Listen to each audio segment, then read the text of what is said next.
Banyak di antara kita yang sering bertanya-tanya, mengapa negara-negara yang memiliki cadangan minyak melimpah justru tak banyak yang bisa beranjak menjadi negara maju? Padahal, kekayaan sumber daya alam seperti minyak bumi sering dianggap sebagai anugerah luar biasa, bahkan sebagai modal utama untuk mendongkrak kemajuan ekonomi dan kesejahteraan rakyat. Namun, kenyataannya, deretan negara penghasil minyak terbesar dunia sebagian besar justru masih bergulat dengan berbagai persoalan ekonomi, sosial, dan politik yang kompleks. Fenomena ini dikenal dengan istilah paradoks sumber daya alam, atau yang dalam bahasa Inggris disebut resource curse. Intinya, negara yang sangat bergantung pada hasil tambang atau sumber daya alam rentan mengalami stagnasi ekonomi, sistem pemerintahan yang rentan korupsi, bahkan rentan terhadap konflik dan kekacauan politik. Untuk memahami mengapa hal ini bisa terjadi, mari kita telusuri lebih dalam mekanisme, penyebab, dan contoh nyata dari berbagai belahan dunia. Pertama-tama, mari kita lihat alasan paling mendasar, ketergantungan ekonomi pada komoditas tunggal. Negara-negara kaya minyak seperti Nigeria, Venezuela, Irak, atau bahkan Arab Saudi sangat mengandalkan ekspor minyak sebagai sumber utama pendapatan negara. Saat harga minyak dunia sedang tinggi, mereka mengalami surplus anggaran dan ekonomi domestik bertumbuh pesat. Namun, kebergantungan pada minyak juga membuat ekonomi negara-negara ini sangat rentan ketika harga minyak dunia turun. Guncangan harga, baik karena gejolak politik, kebijakan energi global, atau perubahan teknologi, bisa langsung menggerus pendapatan negara, menyebabkan defisit anggaran, dan memperlambat pertumbuhan ekonomi. Selain itu, ekspor minyak yang mendominasi pemasukan negara sering memperlemah insentif untuk mengembangkan sektor-sektor ekonomi lain. Industri manufaktur, pertanian, dan jasa kerap terpinggirkan. Bahkan muncul gejala yang dikenal sebagai Dutch disease atau penyakit Belanda. Istilah ini berakar dari pengalaman ekonomi Belanda pada 1950-an. Setelah mereka menemukan ladang gas alam dalam jumlah besar. Alih-alih membawa kemakmuran jangka panjang, ekspor besar-besaran gas justru menyebabkan apresiasi nilai mata uang, sehingga sektor industri lain mati karena kehilangan daya saing. Hal serupa terjadi di banyak negara minyak. Sektor non-migas melemah, investasi di luar sektor energi menjadi minim, dan diversifikasi ekonomi cenderung stagnan. Bukan cuma di bidang ekonomi, ketergantungan terhadap minyak juga menimbulkan permasalahan di bidang tata kelola pemerintahan. Pemasukan yang begitu besar dari minyak seringkali tidak diiringi dengan kepemimpinan yang bertanggung jawab. Pemerintah yang memperoleh pendapatan besar tanpa harus memungut pajak dari rakyatnya kerap menjadi kurang akuntabel. Karena tidak bergantung pada pajak sebagai sumber utama pendapatan negara, pemerintah tidak punya dorongan kuat untuk membangun sistem pemerintahan yang transparan dan responsif terhadap kebutuhan masyarakat.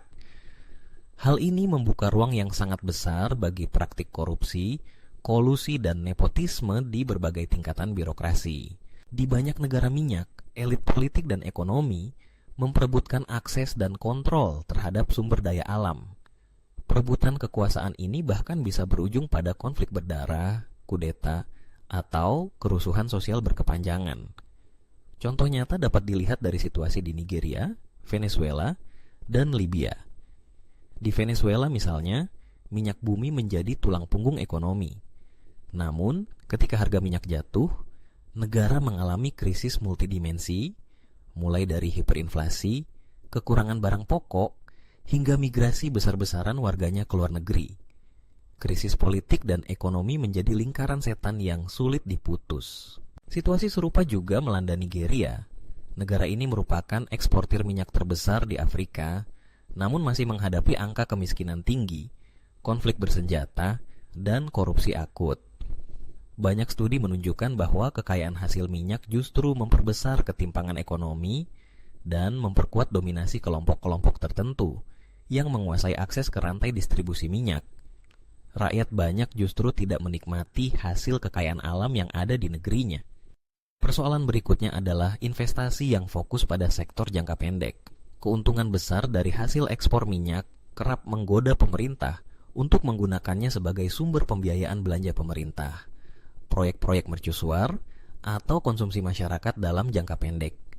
Investasi di bidang pendidikan, kesehatan, infrastruktur berkelanjutan, dan pengembangan teknologi seringkali diabaikan. Akibatnya, ketika cadangan minyak menipis atau harga anjlok, negara tidak punya modal sosial dan ekonomi untuk bertahan dan berinovasi. Tak hanya itu, adanya ketergantungan pada minyak juga membuat pemerintah malas melakukan reformasi struktural. Reformasi seperti penyederhanaan birokrasi, peningkatan kualitas sumber daya manusia, atau pembangunan sektor lain terasa tidak mendesak selama petrodolar masih mengalir deras ke kas negara. Kebijakan ekonomi cenderung bersifat populis, bukannya transformatif. Dampak lingkungan akibat eksploitasi minyak juga tidak bisa diabaikan. Pengeboran minyak, tumpahan minyak, dan proses ekstraksi lain menimbulkan kerusakan lingkungan serius. Contohnya di Delta Niger, Nigeria, wilayah penghasil minyak utama di Nigeria. Selain gagal membawa kesejahteraan bagi warga lokal, aktivitas penambangan minyak justru merusak ekosistem sungai, tanah pertanian, dan mengancam kehidupan masyarakat adat. Perusahaan minyak multinasional seringkali beroperasi tanpa pengawasan ketat, sementara pemerintah sering tutup mata karena terbuai pendapatan yang besar. Lantas, adakah negara kaya minyak yang berhasil lolos dari kutukan sumber daya alam ini? Tentu saja ada, meski jarang. Norwegia menjadi contoh paling terkenal. Negara ini berhasil mengelola kekayaan minyak secara transparan dan berkelanjutan. Hasil ekspor minyak ditempatkan ke dalam Sovereign Wealth Fund atau dana abadi negara yang digunakan bukan untuk konsumsi jangka pendek, tapi sebagai tabungan bagi generasi mendatang dan investasi di berbagai sektor. Pemerintahan Norwegia juga tetap memberlakukan pajak tinggi untuk membiayai program kesejahteraan dan pembangunan. Transparansi, akuntabilitas, dan pemerintah yang kuat menjadi kunci sukses Norwegia terhindar dari kutukan minyak.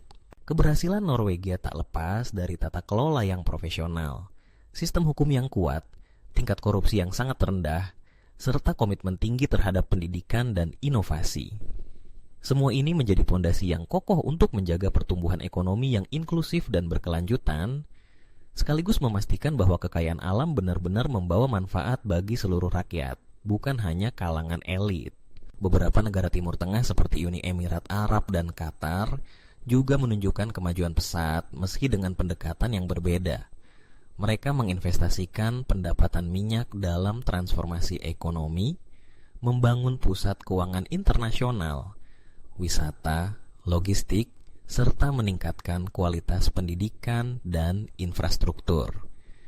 Tapi tetap, mereka menghadapi tantangan diversifikasi ekonomi dan ketergantungan pada sektor migas. Apa pelajaran yang bisa dipetik dari semua ini?